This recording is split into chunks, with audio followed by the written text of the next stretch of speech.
So, hello and welcome back yet again to the start of a new adventure of Christine reading public domain works that are no longer protected by copyright.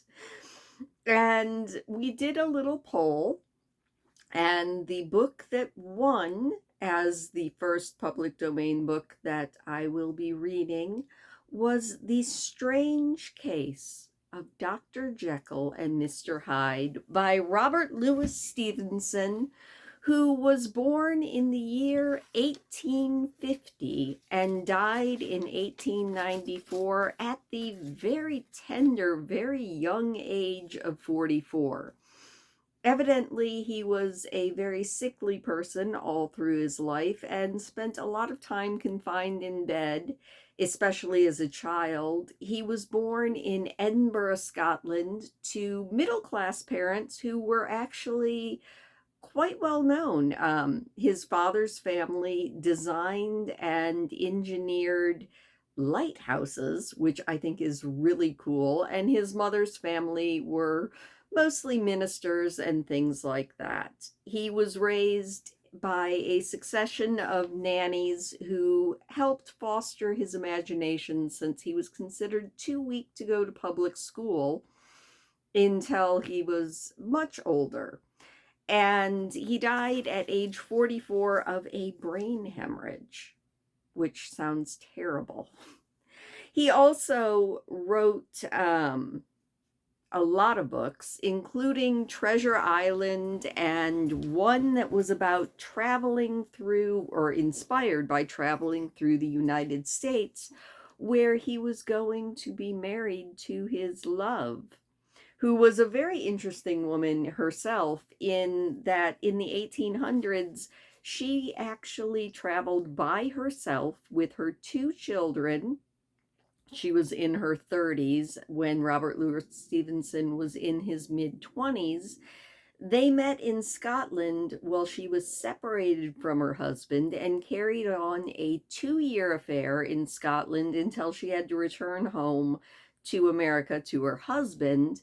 He was heartbroken about that, and a couple of years later, he actually traveled to America, a very, very long voyage, as he went from Scotland to the East Coast and she was out on California.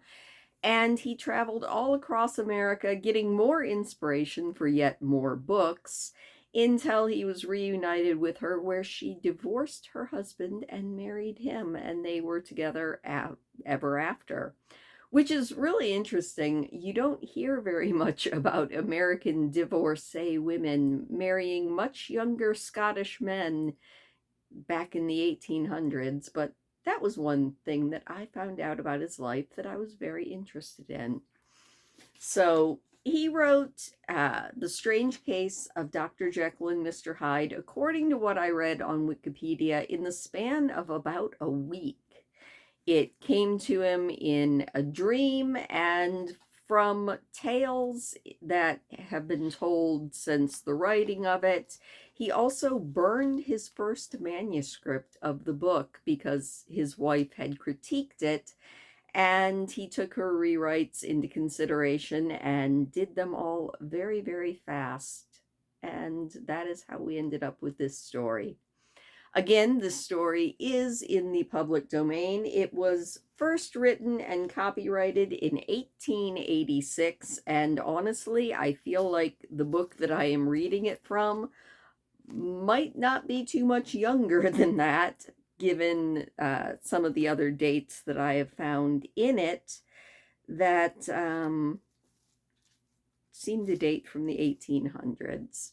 We're going to read a couple of chapters today because they are fairly short. And yeah, I guess we're just going to go ahead and jump on in to The Strange Case of Dr. Jekyll and Mr. Hyde, Chapter 1, The Story of the Door.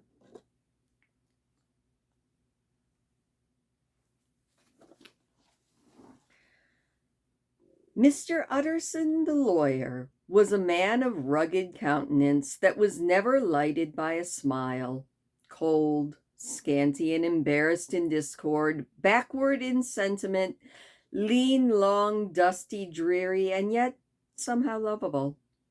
At friendly meetings, and when the wine was to his taste, something eminently human beaconed from his eye, something indeed which never found its way into his talk, but which spoke not only in these silent symbols of the after dinner face, but more often and loudly in the acts of his life.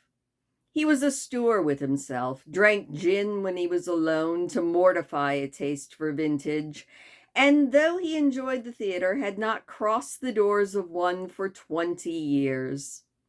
But he had an approved tolerance for others, sometimes wondering almost with envy at the high pressure of spirits involved in their misdeeds, and in any extremity inclined to help rather than to reprove. "I incline to Cain's heresy," he used to say quaintly. "I let my brother go to the devil in his own way." In this character, it was frequently his fortune to be the last reputable acquaintance and the last good influence in the lives of going-down men. And to such as these, so long as they came about his chambers, he never marked a shade of change in his demeanor. No doubt the feat was easy to Mr. Utterson, for he was undemonstrative at the best, and even in his friendships seemed to be founded in a similar catholicity of good nature. It is the mark of a modest man to accept his friendly circle ready-made from the hands of opportunity, and that was the lawyer's way. His friends were those of his own blood, or those who he had known the longest. His affections, like ivy, were the growth of time, and they implied no aptness in the object. Hence, no doubt, the bond that united him to Mr. Richard Enfield, his distant kinsman, the well-known man about town. It was a nut to crack for many, what those two could see in each other, or what subject they could find in common. It was reported by those who encountered them on their Sunday walks that they said nothing, looked singularly dull, and would hail with obvious relief the appearance of a friend. For all that, the two men put the greatest store by these excursions, counted them the chief jewel of each week, and not only set aside occasions of pleasure, but even resisted the calls of business that they might enjoy them uninterrupted. It chanced on one of these rambles that their way led them down a by street in a busy quarter of London. The street was small and what is called quiet, but it drove a thriving trade on the weekdays. The inhabitants were all doing well, it seemed, all immunously hoping to do better still, and laying out the surplus of their gains in coquetry, so that the shop fronts stood along that thoroughfare with an air of invitation like rows of smiling saleswomen. Even on Sunday, when it veiled its more florid charms and lay comparatively empty of passage, the street shone out in contrast to its dingy neighborhood, like a fire in a forest, with its freshly painted shutters, well-polished brasses, and general cleanness of gaiety of note, instantly caught and pleased the eye of the passenger. 2 doors from one corner, on the left hand going east, the line was broken by the entry of a court, and just at that point a certain sinister block of building thrust forward its gable on the street. It was 2 stories high, showed no window, nothing but a door on the lower story, and a blind forehead of discolored wall on the upper, and bore in every feature the marks of prolonged and sordid negligence. The door, which was equipped with neither bell nor knocker, was blistered and disdained. Tramps slouched into the recess and struck matches on the panels. Children kept shop upon the steps. The schoolboy had tried his knife on the moldings, and for close on a generation, no one had appeared to drive away these random visitors or to repair their ravages. Mr. Enfield and the lawyer were on the other side of the by-street, but when they came abreast of that entry, the former lifted up his cane and pointed. "Did you ever remark on that door?" he asked.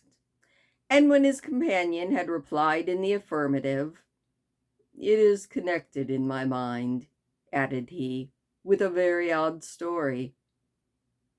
"Indeed?" said Mr. Utterson, with a slight change of voice.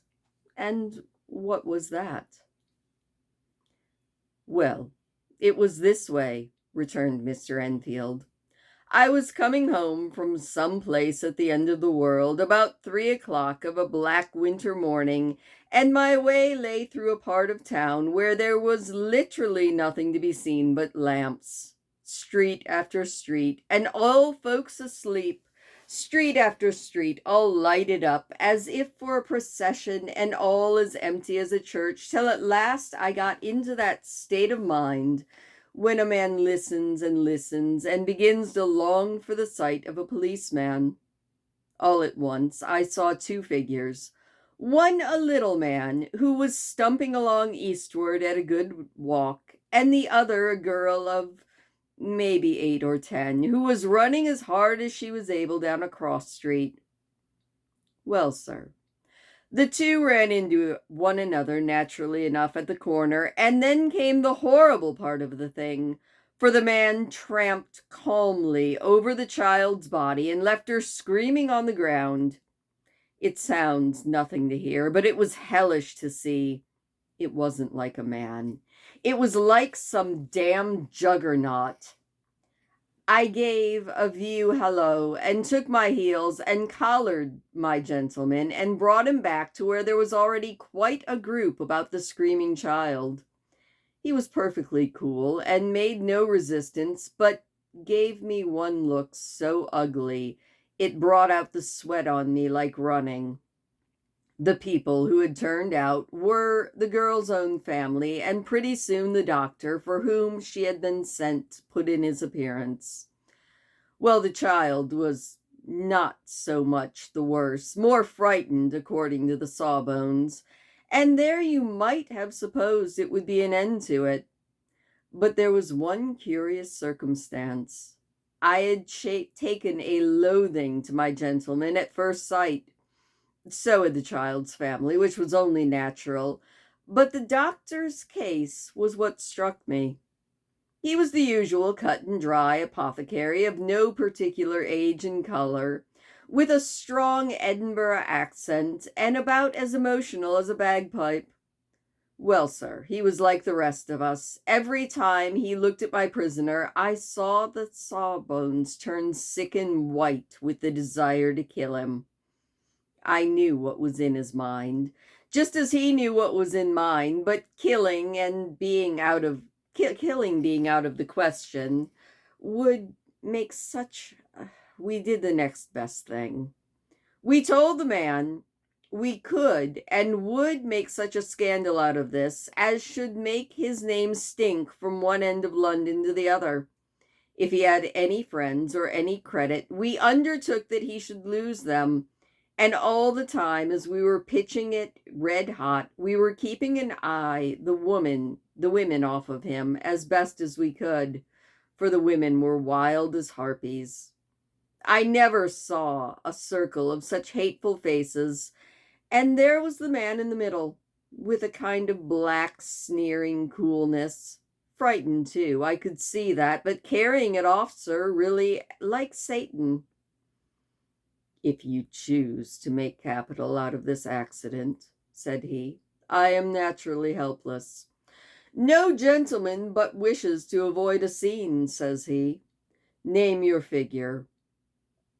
Well, we screwed him up to £100 for the child's family. He would have clearly liked to stick out, but there was something about the lot of us that meant mischief, and at last he struck. The next thing was to get the money, and where do you think he carried us but to that place with the door? Whipped out a key, went in, and presently came back with the matter of £10 in gold, and a check for the balance on the coots drawn payable to the bearer and signed with a name I can't mention, though it's one of the points of my story. But it was a name at least very well known and often printed. The figure was stiff, but the signature was good for more than that, if it was only genuine. I took the liberty of pointing out to my gentleman that the whole business looked apocryphal, and that a man does not, in real life, walk into a cellar door at 4 a.m. and come out with another man's check for close upon £100. But he was quite easy and sneering. "Set your mind at rest," says he. "I will stay with you till the bank's open and cash the check myself." So we all set off, the doctor and the child's father, our friend and myself, and passed the rest of the night in my chamber, and next day, when we had breakfasted, went in a body to the bank. I gave in the check myself and said I had every reason to believe it was a forgery. Not a bit of it, though. The check was genuine. "Tut, tut," said Mr. Utterson. "I see you feel as I do," said Mr. Enfield. "Yes, it's a bad story, for my man was a fellow that nobody could have to do with, a really damnable man, and the person that drew the check is the very pink of the proprieties, celebrated too, which makes it worse. One of your fellows who do what they call good. Blackmail, I suppose. An honest man paying through the nose for some of the capers of his youth. Blackmail house is what I call that place, with the door in consequence, though even that, you know, is far from explaining all," he added, and with the words fell into a vein of musing. From this he was recalled by Mr. Utterson asking rather suddenly, "And you don't know if the drawer of the check lives there?" "A likely place, isn't it?" returned Mr. Enfield. "But I happen to have noticed his address. He lives on some square or other." "And you never asked about the place with the door?" said Mr. Utterson. "No, sir. I had a delicacy," was the reply. "I feel very strongly about putting questions. It partakes too much of the style of the Day of Judgment. You start a question, and it's like starting a stone. You sit quietly on top of the hill, and away the stone goes, starting others, and presently some bland old bird, the last you would have thought of, is knocked on the head on his own back garden, and the family have to change their name. No, sir, I make it a rule of mine. The more it looks like Queer Street, the less I ask." "A very good rule," said the lawyer. "But I have studied the place for myself," continued Mr. Enfield. "It seems scarcely a house. There is no other door, and no one goes in or out of that one but once in a great while the gentleman of my adventure. There are 3 windows looking on the court at the first floor, none below. The windows are always shut, but they're clean. And there's a chimney which is generally smoking, so someone must live there, and yet it's not so sure, for the buildings are so packed together about that court that it's hard to say where one ends and another begins." The pair walked on again for a while in silence, and then, "Enfield," said Mr. Utterson, "that's a good rule of yours." "Yes, I think it is," said Enfield. "But for all that," continued the lawyer, "there's one point I want to ask. I want to ask the name of the man who walked over the child." "Well," said Mr. Enfield, "I can't see what harm it would do. It was a man of the name of Hyde." Said Mr. Utterson. "What sort of a man is he to see?" "He is not easy to describe. There is something wrong with his appearance, something displeasing, something downright detestable. I never saw a man I so disliked, and yet I scarcely know why. He must be deformed somewhere. He gives a strong feeling of deformity, though I couldn't specify the point. He's an extraordinary-looking man, and yet I really can name nothing out of the way. No, sir, I make no hand of it. I can't describe him, and it's not want of memory, for I declare I can see him at this moment." Mr. Utterson again walked some way in silence, and obviously under the weight of consideration. "You are sure he used a key?" he said at last. "My dear sir," began Enfield, surprised out of himself. "Yes, I know," said Utterson. "I know it must seem strange. The fact is, I do not ask you the name of the other party, is because I know it already.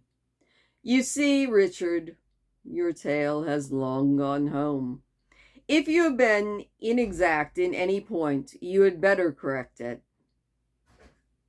"I think you might have warned me," returned the other man with a touch of sullenness. "But I have been pedantically exact, as you call it. The fellow had a key, and what's more, he has it still. I saw him use it not a week ago." Mr. Utterson sighed deeply, but never said a word, and the young man presently resumed. "Here's another lesson to say nothing," said he. "I am ashamed of my long tongue. Let us make a bargain never to refer to this again." "With all my heart," said the lawyer. "I shake hands on that, Richard." And that is the end of Chapter 1.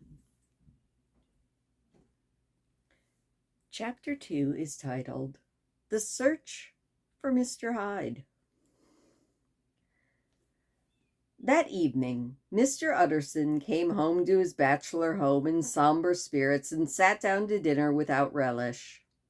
It was his custom of a Sunday, when his meal was over, to sit close by the fire, a volume of some dry divinity on his reading desk, until the clock of the neighboring church rang out the hour of 12, when he would go soberly and gratefully to bed. On this night, however, as soon as the cloth was taken away, he took up a candle and went to his business room. There he opened his safe, took from the most private part of it a document endorsed on the envelope as Dr. Jekyll's will, and sat down with a clouded brow to study its contents.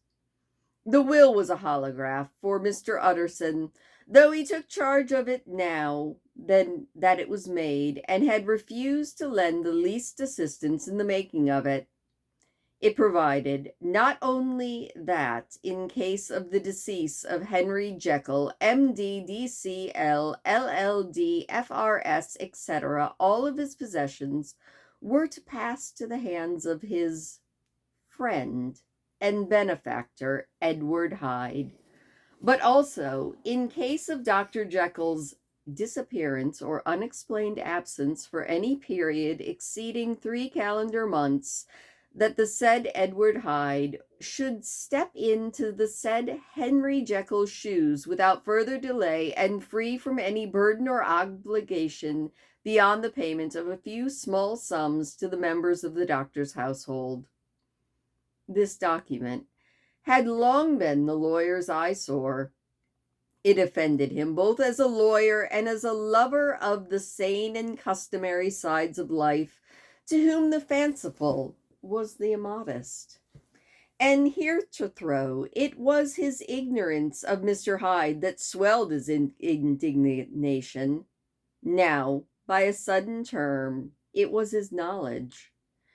It was already bad enough when the name was but a name of which he could learn no more. It was worse when it began to be clothed upon with detestable attributes, and out of the shifting, insubstantial mist that had so long baffled his eye, there leaped up the sudden, definite presentiment of a fiend.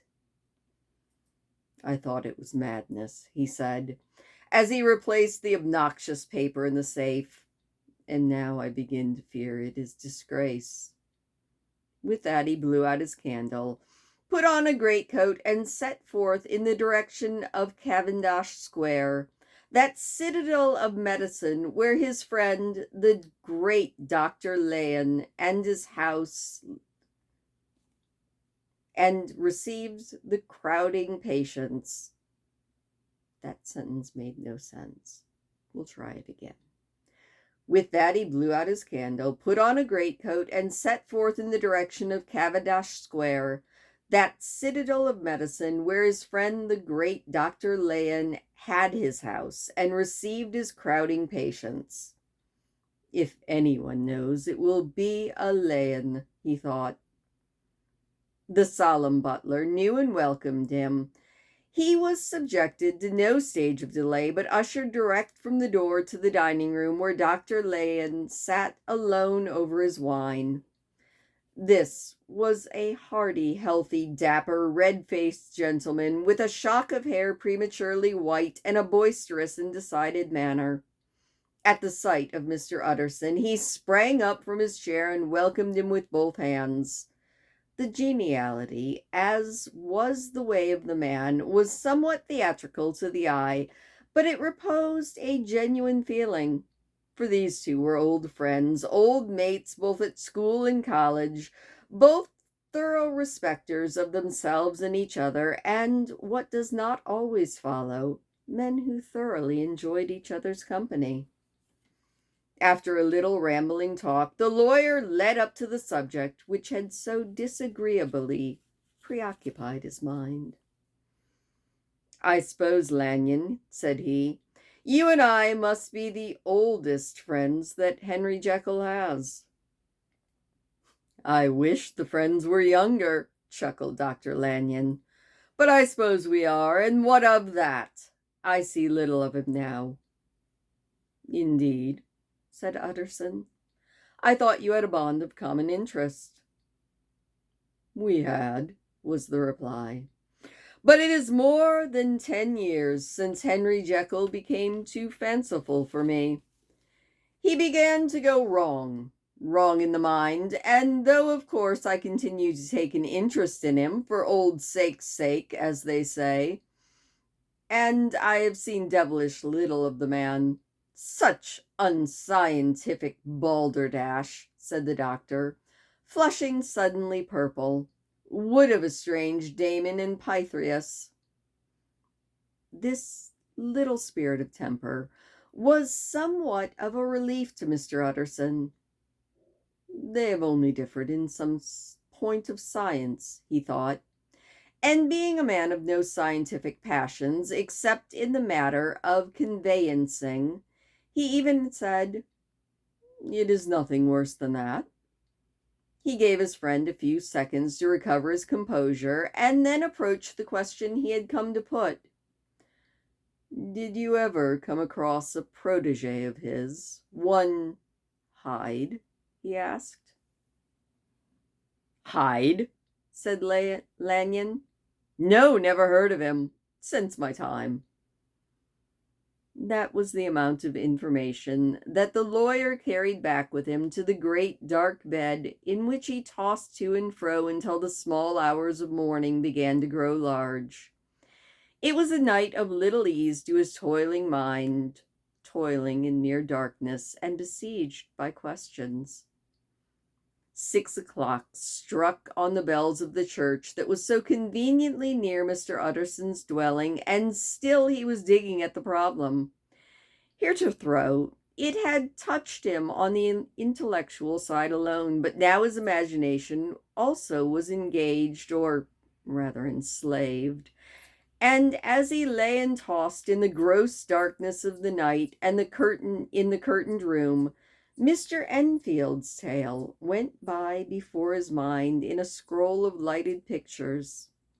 He would be aware of the great field of lamps in a nocturnal city, then of the figure of a man walking swiftly, then of a child running from the doctors, and then these met, and that human juggernaut trod the child down and passed on regardless of her screams. Or else he would see a room in a rich house where his friend lay asleep, dreaming and smiling at his dreams, and then the door of that room would be opened, the curtains of the bed plucked apart, and the sleeper recalled, and lo, there would stand by his side a figure to whom power was given, and even at that dead hour he must rise and do its bidding.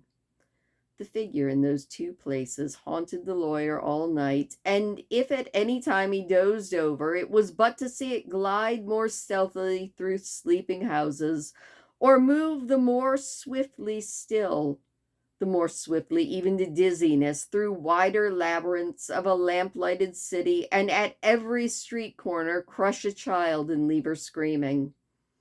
And still the figure had no face by which he might know it. Even in his dreams it had no face, or one that baffled him and melted before his eyes, and thus it was that there sprung up and grew apace in the lawyer's mind a singularly strong, almost inordinate curiosity to behold the features of the real Mr. Hyde. If he could once set eyes on him, he thought, the mystery would lighten and perhaps roll altogether away, as was the habit of mysterious things when well examined. He might see a reason for his friend's strange preference, or bondage, call it what you please, and even for the startling clause of the will. At least, it would be a face worth seeing. The face of a man who was without bowels or mercy, a face which had but to show itself to raise up in the mind of the unimpressionable Enfield a spirit of hatred. From that time forward, Mr. Utterson began to haunt the door in the by-street of shops. In the morning before office hours, at noon when business was plenty and time scarce, at night under the face of the fogged city moon, by all lights and at all hours of solitude or concourse, the lawyer was to be found in his chosen post. If he be Mr. Hyde, he had thought, I shall be Mr. Seek. And at last his patience was rewarded. It was a fine, dry night, frost in the air, the streets as clean as a ballroom floor, the lamps unshaken by any wind, drawing a regular pattern of light and shadow. By 10 o'clock, when the shops were closed, the by-street was very solitary, and in spite of the low growl of London from all round, very silent. Small sounds carried far, domestic sounds out of the houses, were clearly audible on either side of the roadway, and the rumor of the approach of any passenger preceded him by a long time. Mr. Utterson had been some minutes at his post when he was aware of an odd light footstep drawing near.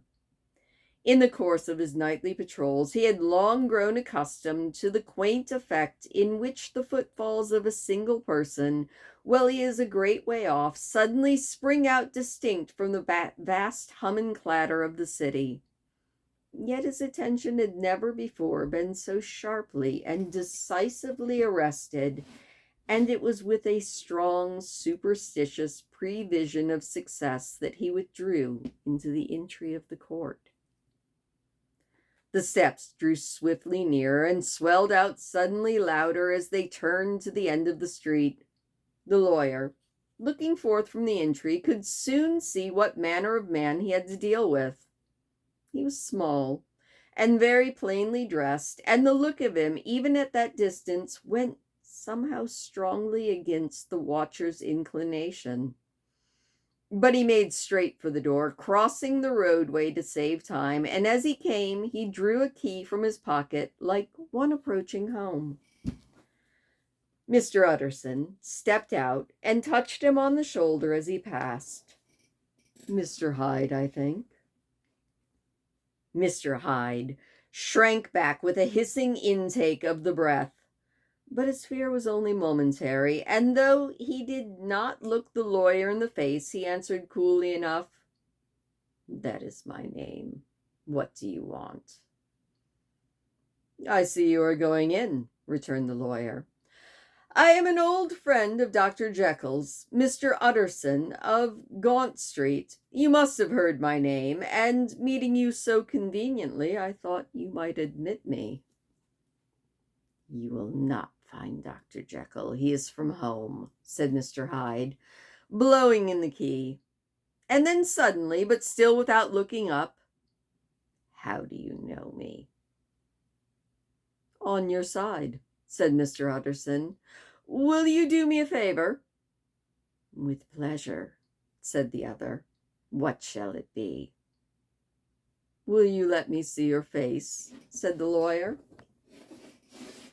Mr. Hyde appeared to hesitate, and then, as if upon some sudden reflection, fronted about with an air of defiance, and the pair stared at each other pretty fixedly for a few seconds. "Now I shall know you again," said Mr. Utterson. "It may be useful." "Yes," said Mr. Hyde. "It is as well we have met, and apropos, you should have my address." And he gave the number of a street in Soho. Good God, thought Mr. Utterson. Can he, too, have been thinking of the will? But he kept his feelings to himself and only grunted in acknowledgment of the address. "And now," said the other, "how did you know me?" "By description," was the reply. "Whose description?" "We have common friends," said Mr. Utterson.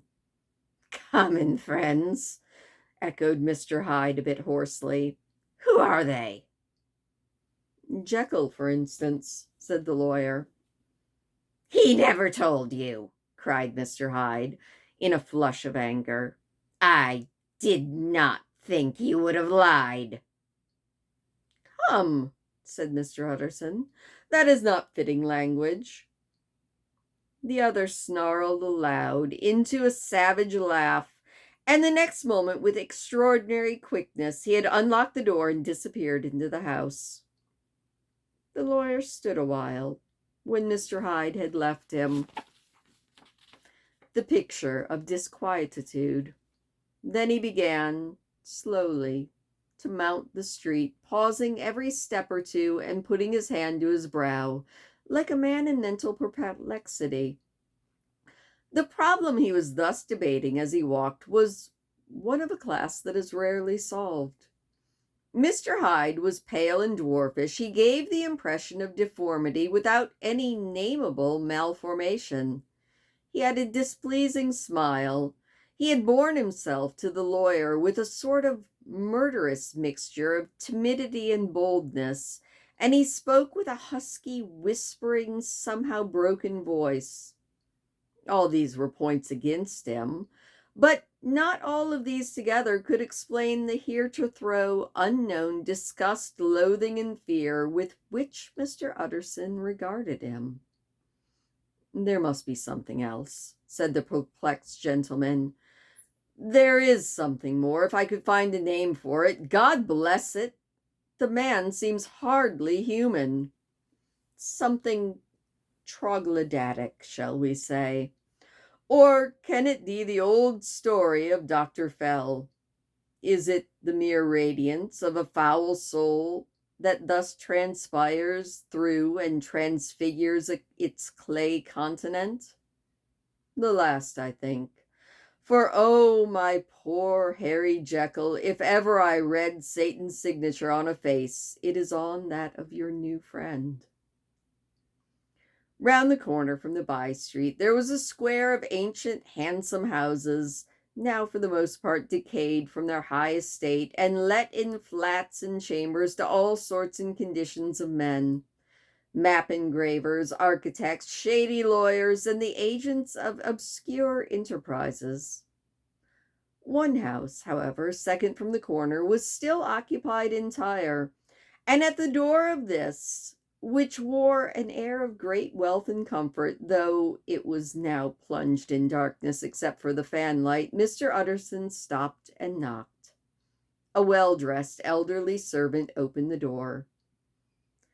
"Is Dr. Jekyll at home, Poole?" said the lawyer. "I will see Mr. Utterson," said Poole, admitting the visitor as he spoke into a long, low-roofed, comfortable hall, paved with flags, warmed, after the fashion of a country house, by a bright open fire, and furnished with the costly cabinets of oak. "Will you wait here by the fire, sir? Or shall I give you a light in the dining room?"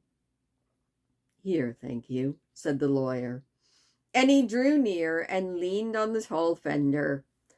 This hall, in which he was now left alone, was a pet fancy of his friend the doctor's, and Utterson himself was wont to speak of it as the pleasantest room in London.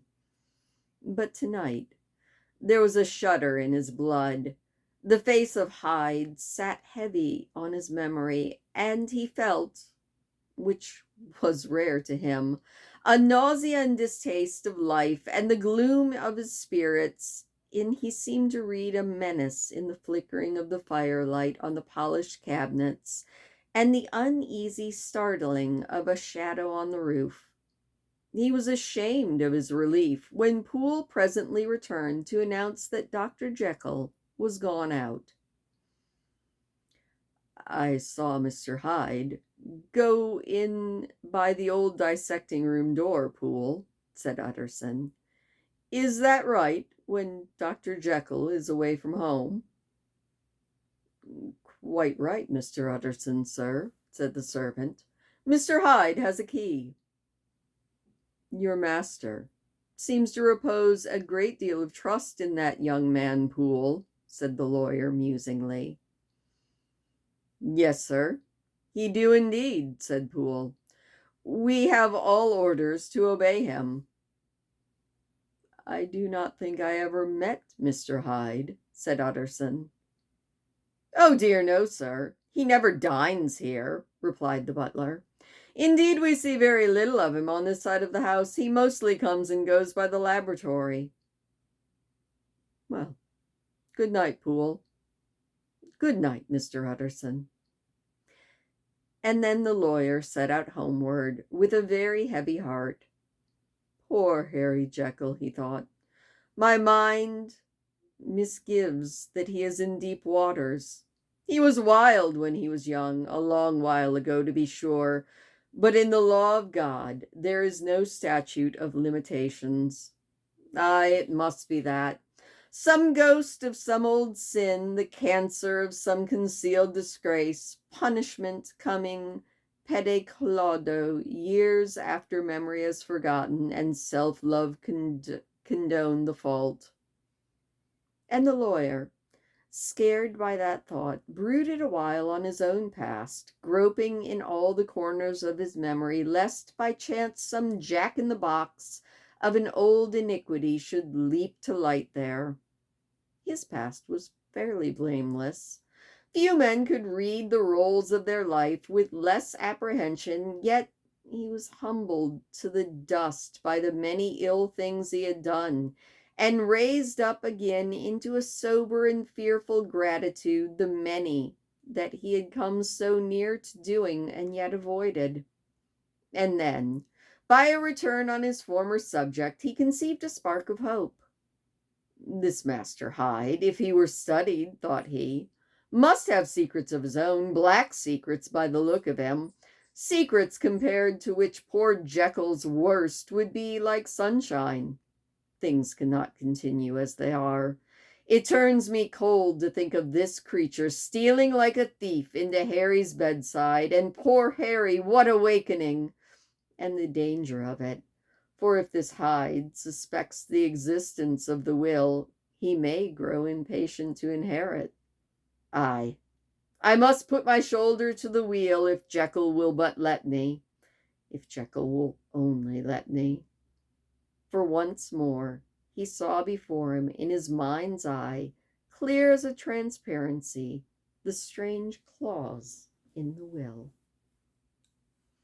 And that is where we are going to leave it for tonight, with the first two chapters of Dr. Jekyll and Mr. Hyde, where we definitely are getting an interesting story, quite atmospheric too. It kind of reminds me of the book The Ghosts that I read, but definitely not for children. It also reminds me, and I don't know why, of the story. God, I don't even remember the name of it. It's one of Stephen King's short stories about, oh, it's called The Man Who Would Not Shake Hands. And it kind of has the same structure of two old friends telling a story to each other. And I don't know, it does kind of remind me of that, which doesn't surprise me because Stephen King is well known as a lover of the old books. I mean, a lot of Lovecraft, but also I would bet a lot of like Robert Louis Stevenson, Jules Verne, Edgar Allan Poe. I feel like Stephen King probably read a lot of the classics and they influenced his work quite deeply. And I don't know, just there's something about The Man Who Would Not Shake Hands and The Strange Case of Dr. Jekyll and Mr. Hyde that they're not alike at all, but they have a certain synchronicity. Or it could just be me. Anyway, that was the first two chapters of The Strange Case of Dr. Jekyll and Mr. Hyde, of which there are one, two.